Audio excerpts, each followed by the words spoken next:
弟兄姊妹平安，我哋又翻嚟咧，我哋每一個星期嘅靈修系列，今日去到係第2個星期啦。今日我哋聚焦喺點樣喺我哋嘅屬靈旅程入邊尋求神嘅力量同埋同在。弟兄姊妹，每當我哋面對挑戰同埋疲倦嘅時候，神嘅話語提醒我哋，佢話他是我哋嘅力量。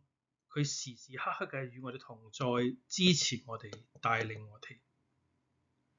今日我哋嘅經文咧係嚟自於以賽亞書第41章嘅第10節，聖經係咁講嘅。佢話你不要害怕，因為我與你同在；不要驚惶，因為我是你嘅神，我必堅固你，我必幫助你。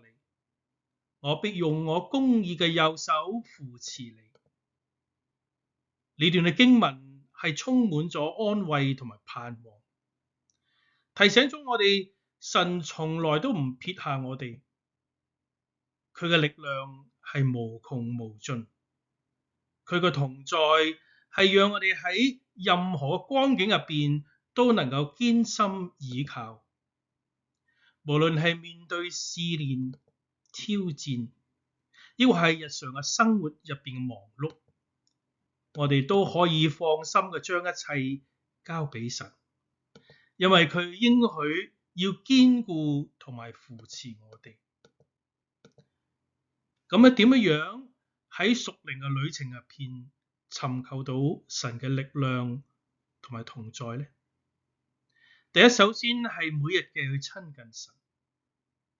透過禱告同埋讀經，我哋就能夠更加體會神嘅同在同埋佢嘅心意。試住每一日用一小段嘅時間，安靜嘅喺神嘅面前，向佢敞開你嘅心。第二樣嘢咧就係依靠聖靈嘅引導。聖靈係我哋個安慰者、幫助者。佢會喺我哋軟弱嘅時候賜俾我哋力量，亦會係引導我哋走合神心意嘅道路。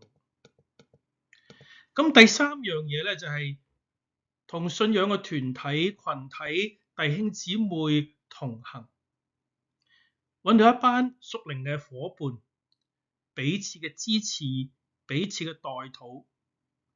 呢個唔單止係能夠讓我哋感受到神透過其他人賜下嘅愛，亦能夠激勵我哋喺旅途中更加之堅強。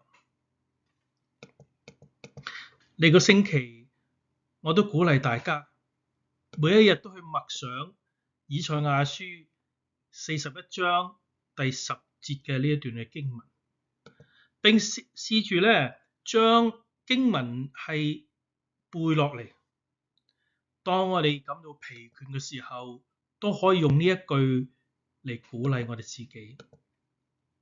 喺禱告入邊，向神係敞開你嘅心，將所有嘅憂慮、重擔都交俾佢，並求佢係賜下力量。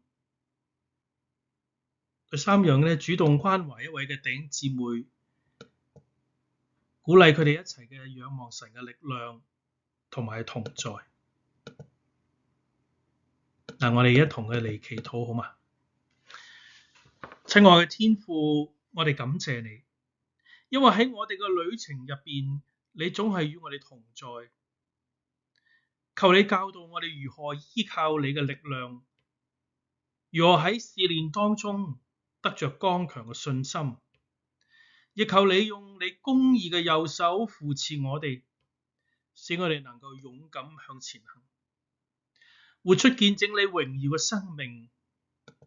奉主耶穌基督嘅聖名而祈求，阿門。嚟緊呢個星期咧，我哋下一個星期咧，我哋將進入討論咧，點樣喺困境入邊保持屬靈嘅盼望。歡迎大家再次嚟參與，到時候亦邀請你嘅朋友同埋家人一齊嘅嚟加入。